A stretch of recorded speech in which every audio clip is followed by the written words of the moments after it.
તો પ્રધાનમંત્રી મોદી મન કી બાતમાં સંબોધન કરી રહ્યા છે. સીધા જોઈએ. नमस्कार। पिछले दिनों जिस बात ने हम सबका ध्यान आकर्षित किया वह है चीता। चीतों पर बात करने के लिए ढेर सारे मैसेजेस आए हैं। वह चाहे उत्तर प्रदेश के अरुण कुमार गुप्ता जी हो या फिर तेलंगाना के एन रामचंद्रन रघुराम जी, गुजरात के राजन जी हो या फिर दिल्ली के सुब्रत जी। देश के कोने कोने से लोगों ने भारत में चीतों के लौटने पर खुशियां जताई हैं। 130 करोड़ भारतवासी खुश हैं, गर्व से भरे हैं। यह है भारत का प्रकृति प्रेम। इस बारे में लोगों का एक कॉमन सवाल यही है कि मोदी जी, हमें चीतों को देखने का अवसर कब मिलेगा? साथियों, एक टास्क फोर्स बनी है। यह टास्क फोर्स चीतों की मॉनिटरिंग करेगी और ये देखेगी कि यहाँ के माहौल में वो कितने घुल मिल पाए हैं।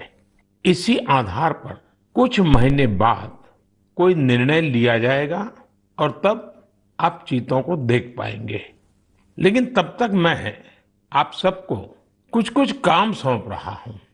इसके लिए माय गॉव के प्लेटफॉर्म पर एक कंपटीशन आयोजित किया जाएगा जिसमें लोगों से मैं कुछ चीजें शेयर करने का आग्रह करता हूं। चीतों को लेकर जो हम अभियान चला रहे हैं, आखिर उस अभियान का नाम क्या होना चाहिए? क्या हम इन सभी चीतों के नामकरण के बारे में भी सोच सकते हैं कि इनमें से हर एक को किस नाम से बुलाया जाए? वैसे ये नामकरण अगर ट्रेडिशनल हो तो काफी अच्छा रहेगा, क्योंकि अपने समाज और संस्कृति, परंपरा और विरासत से जुड़ी हुई कोई भी चीज हमें सहज ही अपनी ओर आकर्षित करती है। यही नहीं, आप ये भी बताएं, आखिर इंसानों को एनिमल्स के साथ कैसे बिहेव करना चाहिए? हमारी फंडामेंटल ड्यूटीज में भी तो रिस्पेक्ट फॉर एनिमल्स पर जोर दिया गया है। मेरी आप सभी से अपील है कि आप इस कंपटीशन में जरूर भाग लीजिए। क्या पता इनाम स्वरूप चीते देखने का पहला अवसर आपको ही मिल जाए। मेरे प्यारे देशवासियों, आज 25 सितंबर को देश के प्रखर मानवतावादी, चिंतक और महान सपूत दीनदयाल उपाध्याय जी का जन्मदिन मनाया जाता है। किसी भी देश के युवा जैसे जैसे अपनी पहचान और गौरव पर गर्व करते हैं, उन्हें अपने मौलिक विचार और दर्शन उतने ही आकर्षित करते हैं। दीनदयाल जी के विचारों की सबसे बड़ी खूबी यही रही है, उन्होंने अपने जीवन में विश्व की बड़ी बड़ी उथल पुथल को देखा था। वो विचारधाराओं के संघर्षों के साक्षी बने थे। इसलिए उन्होंने एकात्म मानव दर्शन और अंत्योदय का एक विचार देश के सामने रखा जो पूरी तरह भारतीय था। दीनदयाल जी का एकात्म मानव दर्शन एक ऐसा विचार है जो विचारधारा के नाम पर द्वंद्व और दुराग्रह से मुक्ति दिलाता है। उन्होंने मानव मात्र को एक समान मानने वाले भारतीय दर्शन को फिर से दुनिया के सामने रखा। हमारे शास्त्रों में कहा गया है, आत्मवत् सर्वभूतेषु, अर्थात हम जीव मात्र को अपने समान माने, अपने जैसा व्यवहार करें। आधुनिक सामाजिक और राजनीतिक परिप्रेक्ष्य में भी भारतीय दर्शन कैसे दुनिया का मार्गदर्शन कर सकता है, ये दीनदयाल जी ने हमें सिखाया। एक तरह से आजादी के बाद देश में जो हीन भावना थी, उससे आजादी दिलाकर उन्होंने हमारी अपनी बौद्धिक चेतना को जागृत किया। वो कहते भी थे, हमारी आजादी तभी सार्थक हो सकती है जब वो हमारी संस्कृति और पहचान की अभिव्यक्ति करे। इसी विचार के आधार पर उन्होंने देश के विकास का विजन निर्मित किया था। दीनदयाल उपाध्याय जी कहते थे कि देश की प्रगति का पैमाना अंतिम पायदान पर मौजूद व्यक्ति होता है। आजादी के अमृत काल में हम दीनदयाल जी को जितना जानेंगे, उनसे जितना सीखेंगे, देश को उतना ही आगे लेकर जाने की हम सबको प्रेरणा मिलेगी। मेरे प्यारे देशवासियों, आज से 3 दिन बाद यानी 28 सितंबर को अमृत महोत्सव का एक विशेष दिन आ रहा है। इस दिन हम भारत माँ के वीर सपूत भगत सिंह जी की जयंती मनाएंगे। भगत सिंह जी की जयंती के ठीक पहले उन्हें श्रद्धांजलि स्वरूप एक महत्वपूर्ण निर्णय किया है। यह तय किया है कि चंडीगढ़ एयरपोर्ट का नाम अब शहीद भगत सिंह जी के नाम पर रखा जाएगा। इसकी लंबे समय से प्रतीक्षा की जा रही थी। मैं चंडीगढ़, पंजाब, हरियाणा और देश के सभी लोगों को इस निर्णय की बहुत बहुत बधाई देता हूं। साथियों, हम अपने स्वतंत्रता सेनानियों से प्रेरणा लें, उनके आदर्शों पर चलते हुए उनके सपनों का भारत बनाएं। यही उनके प्रति हमारी श्रद्धांजलि होती है। शहीदों के स्मारक, उनके नाम पर स्थानों और संस्थानों के नाम हमें कर्तव्य के लिए प्रेरणा देते हैं। अभी कुछ दिन पहले ही देश ने कर्तव्य पथ पर नेताजी सुभाष चंद्र बोस की मूर्ति की स्थापना के जरिए भी ऐसा ही एक प्रयास किया है। और अब शहीद भगत सिंह के नाम से चंडीगढ़ एयरपोर्ट का नाम इस दिशा में एक और कदम है। मैं चाहूंगा अमृत महोत्सव में हम जिस तरह स्वतंत्रता सेनानियों से जुड़े विशेष अवसरों पर सेलिब्रेट कर रहे हैं, उसी तरह 28 सितंबर को भी हर युवा कुछ नया प्रयास अवश्य करे। वैसे मेरे प्यारे देशवासियों, आप सभी के पास 28 सितंबर को सेलिब्रेट करने की एक और वजह भी है। जानते हैं क्या है? मैं सिर्फ 2 शब्द कहूंगा, लेकिन मुझे पता है आपका जोश 4 गुना ज्यादा बढ़ जाएगा। ये 2 शब्द हैं सर्जिकल स्ट्राइक। बढ़ गया ना जोश? हमारे देश में अमृत महोत्सव का जो अभियान चल रहा है, उन्हें हम पूरे मनोयोग से सेलिब्रेट करें, अपनी खुशियों को सबके साथ साझा करें। मेरे प्यारे देशवासियों, कहते हैं जीवन के संघर्षों से तपे हुए व्यक्ति के सामने कोई भी बाधा टिक नहीं पाती। अपनी रोजमर्रा की जिंदगी में हम कुछ ऐसे साथियों को भी देखते हैं जो किसी ना किसी शारीरिक चुनौती से मुकाबला कर रहे हैं। बहुत से ऐसे भी लोग हैं जो या तो सुन नहीं पाते या बोलकर अपनी बात नहीं रख पाते। ऐसे साथियों के लिए सबसे बड़ा संबल होती है साइन लैंग्वेज। लेकिन भारत में बरसों से एक बड़ी दिक्कत ये थी कि साइन लैंग्वेज के लिए कोई स्पष्ट हाव भाव तय नहीं थे, स्टैंडर्ड्स नहीं थे। इन मुश्किलों को दूर करने के लिए ही वर्ष 2015 में Indian sign language research and training centre की स्थापना हुई थी। मुझे खुशी है कि ये संस्थान अब तक 10,000 वर्ड्स और एक्सप्रेशंस की डिक्शनरी तैयार कर चुका है। 2 दिन पहले यानी 23 सितंबर को साइन लैंग्वेज डे पर कई स्कूली पाठ्यक्रमों को भी साइन लैंग्वेज में लॉन्च किया गया है। साइन लैंग्वेज के तय स्टैंडर्ड को बनाए रखने के लिए राष्ट्रीय शिक्षा नीति में भी काफी बल दिया गया है। साइन लैंग्वेज की जो डिक्शनरी बनी है, उसके वीडियो बनाकर भी उनका निरंतर प्रसार किया जा रहा है। YouTube पर कई लोगों ने, कई संस्थानों ने इंडियन साइन लैंग्वेज में अपने चैनल शुरू कर दिए हैं। यानी 7-8 साल पहले साइन लैंग्वेज को लेकर जो अभियान देश में प्रारंभ हुआ था, अब उसका लाभ लाखों मेरे दिव्यांग भाई बहनों को होने लगा है। हरियाणा के रहने वाली पूजा जी तो इंडियन साइन लैंग्वेज से बहुत खुश हैं। पहले वो अपने बेटे से ही संवाद नहीं कर पाती थी, लेकिन 2018 में साइन लैंग्वेज की ट्रेनिंग लेने के बाद माँ बेटे दोनों का जीवन आसान हो गया है। पूजा जी के बेटे ने भी साइन लैंग्वेज सीखी और अपने स्कूल में उसने स्टोरी टेलिंग में प्राइज जीतकर भी दिखा दिया। इसी तरह टिंका जी की 6 साल की एक बिटिया है जो सुन नहीं पाती है। टिंका जी ने अपनी बेटी को साइन लैंग्वेज का कोर्स कराया था, लेकिन उन्हें खुद साइन लैंग्वेज नहीं आती थी। इस वजह से वो अपनी बच्ची से कम्युनिकेट नहीं कर पाती थी। अब टिंका जी ने भी साइन लैंग्वेज की ट्रेनिंग ली है और दोनों माँ बेटी अब आपस में खूब बातें किया करती हैं। इन प्रयासों का बहुत बड़ा लाभ केरला की मंजू जी को भी हुआ है। मंजू जी जन्म से ही सुन नहीं पाती है। इतना ही नहीं, उनके पेरेंट के जीवन में भी यही स्थिति रही है। ऐसे में साइन लैंग्वेज ही पूरे परिवार के लिए संवाद का जरिया बनी है। अब तो मंजू जी खुद ही साइन लैंग्वेज की टीचर बनने का भी फैसला ले लिया है। साथियों, मैं इसके बारे में मन की बात में इसलिए भी चर्चा कर रहा हूं ताकि इंडियन साइन लैंग्वेज को लेकर अवेयरनेस बढ़े। इससे हम अपने दिव्यांग साथियों की अधिक से अधिक मदद कर सकेंगे।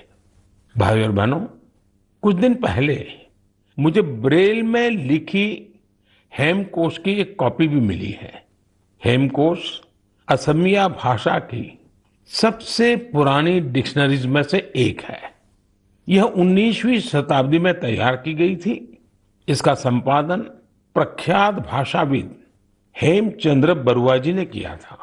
हेमकोश का ब्रेल एडिशन करीब 10,000 पन्नों का है और यह 15 वॉल्यूम से भी अधिक में प्रकाशित होने जा रहा है। इसमें 1 लाख से भी अधिक शब्दों का अनुवाद होना है। मैं इस संवेदनशील प्रयास की बहुत सराहना करता हूं। इस तरह के हर प्रयास दिव्यांग साथियों का कौशल और सामर्थ्य बढ़ाने में बहुत मदद करते हैं। आज भारत पैरा स्पोर्ट्स में भी सफलता के परचम लहरा रहा है। हम सभी कई टूर्नामेंट्स में इसके साक्षी रहे हैं। आज कई लोग ऐसे हैं जो दिव्यांगों के बीच फिटनेस कल्चर को जमीनी स्तर पर बढ़ावा देने में जुटे हैं। इससे दिव्यांगों के आत्मविश्वास को बहुत बल मिलता है। मेरे प्यारे देशवासियों, मैं कुछ दिन पहले सूरत की एक बिटिया अन्वी से मिला। अन्वी और अन्वी के योग से मेरी वो मुलाकात इतनी यादगार रही है कि उसके बारे में मैं मन की बात के सभी श्रोताओं को जरूर बताना चाहता हूं। साथियों, अन्वी जन्म से ही डाउन सिंड्रोम से पीड़ित है और वो बचपन से ही हार्ट की गंभीर बीमारी से भी जूझती रही है। जब वो केवल 3 महीने की थी तभी उसे ओपन हार्ट सर्जरी से भी गुजरना पड़ा। इन सब मुश्किलों के बावजूद न तो अन्वी ने और न ही उसके माता पिता ने कभी हार मानी। अन्वी के माता पिता ने डाउन सिंड्रोम के बारे में पूरी जानकारी इकट्ठा की और फिर तय किया कि अन्वी की दूसरों पर निर्भरता को कम कैसे करेंगे। उन्होंने अन्वी को पानी का ग्लास कैसे उठाना, जूते के फीते कैसे बांधना, कपड़ों के बटन कैसे लगाना, ऐसी छोटी छोटी चीजें सिखाना शुरू किया। कौन सी चीज की जगह कहाँ है, कौन सी अच्छी आदतें होती हैं, ये सब कुछ बहुत धैर्य के साथ उन्होंने अन्वी को सिखाने की कोशिश की। बिटिया अन्वी ने जिस तरह सीखने की इच्छा शक्ति दिखाई, अपनी प्रतिभा दिखाई, उससे उसके माता पिता को भी बहुत हौसला मिला। उन्होंने अन्वी को योग सीखने के लिए प्रेरित किया। मुसीबत इतनी गंभीर थी कि अन्वी अपने 2 पैर पर भी खड़ी नहीं हो पाती थी। ऐसी परिस्थिति में उनके माता पिताजी ने अन्वी को योग सीखने के लिए प्रेरित किया। पहली बार जब वो योग सिखाने वाली कोच के पास गई तो वे भी बड़ी दुविधा में थे कि क्या ये मासूम बच्ची योग कर पाएगी। लेकिन कोच को भी शायद इसका अंदाजा नहीं था कि अन्वी किस मिट्टी की बनी है। वो अपनी माँ के साथ योग का अभ्यास करने लगी और अब तो वो योग में एक्सपर्ट हो चुकी है। अन्वी आज देश भर के कंपटीशन में हिस्सा लेती है और मेडल जीतती है। योग ने अन्वी को नया जीवन दे दिया। अन्वी ने योग को आत्मसात कर जीवन को आत्मसात किया। अन्वी के माता पिता ने मुझे बताया कि योग से अन्वी के जीवन में अद्भुत बदलाव देखने को मिला है। अब उसका सेल्फ कॉन्फिडेंस गजब का हो गया है। योग से अन्वी की फिजिकल हेल्थ में भी सुधार हुआ है और दवाओं की जरूरत भी कम होती चली जा रही है। मैं चाहूंगा कि देश विदेश में मौजूद मन की बात के श्रोता अन्वी को योग से हुए लाभ का वैज्ञानिक अध्ययन कर सके। मुझे लगता है कि अन्वी एक बढ़िया केस स्टडी है जो योग के सामर्थ्य को जांचना परखना चाहते हैं। ऐसे वैज्ञानिकों ने आगे आकर के अन्वी की इस सफलता पर अध्ययन करके योग के सामर्थ्य से दुनिया को परिचित कराना चाहिए। ऐसी कोई भी रिसर्च दुनिया भर में डाउन सिंड्रोम से पीड़ित बच्चों की बहुत मदद कर सकती है। दुनिया अब इस बात को स्वीकार कर चुकी है कि फिजिकल और मेंटल वेलनेस के लिए योग बहुत ज्यादा कारगर है। विशेषकर डायबिटीज और ब्लड प्रेशर से जुड़ी मुश्किलों में योग से बहुत मदद मिलती है। योग की ऐसी ही शक्ति को देखते हुए 21 जून को संयुक्त राष्ट्र ने अंतर्राष्ट्रीय योग दिवस मनाना तय किया हुआ है। अब यूनाइटेड नेशन संयुक्त राष्ट्र ने भारत के एक और प्रयास को रिकॉग्नाइज किया है, उसे सम्मानित किया है। ये प्रयास है वर्ष 2017 में शुरू किया गया इंडिया हाइपरटेंशन कंट्रोल इनिशिएटिव। इसके तहत ब्लड प्रेशर की मुश्किलों से जूझ रहे लाखों लोगों का इलाज सरकारी सेवा केंद्रों में किया जा रहा है।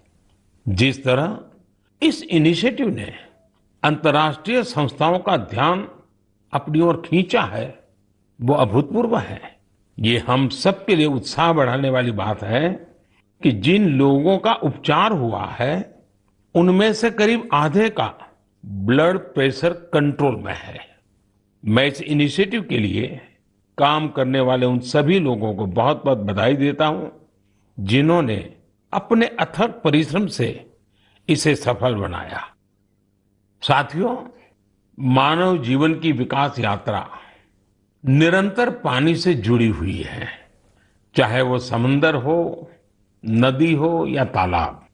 भारत का भी सौभाग्य है कि करीब 7,500 किलोमीटर से अधिक लंबी कोस्टलाइन के कारण हमारा समुद्र से नाता अटूट रहा है। यह तटीय सीमा कई राज्यों और द्वीपों से होकर गुजरती है। भारत के अलग अलग समुदायों और विविधताओं से भरी संस्कृति को यहाँ फलते फूलते देखा जा सकता है। इतना ही नहीं, इन तटीय इलाकों का खान पान लोगों को खूब आकर्षित करता है। लेकिन इन मजेदार बातों के साथ ही एक दुखद पहलू भी है।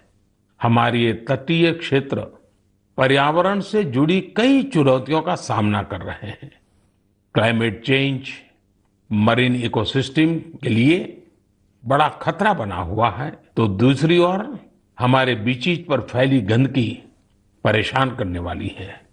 हमारी यह जिम्मेदारी बनती है कि हम इन चुनौतियों के लिए गंभीर और निरंतर प्रयास करें। यहां मैं देश के तटीय क्षेत्रों में कोस्टल क्लीनिंग की एक कोशिश, स्वच्छ सागर सुरक्षित सागर, इसके बारे में बात करना चाहूंगा। 5 जुलाई को शुरू हुआ यह अभियान बीते 17 सितंबर को विश्वकर्मा जयंती के दिन संपन्न हुआ। इसी दिन कोस्टल क्लीनअप डे भी था। आजादी के अमृत महोत्सव में शुरू हुई यह मुहिम 75 दिनों तक चली।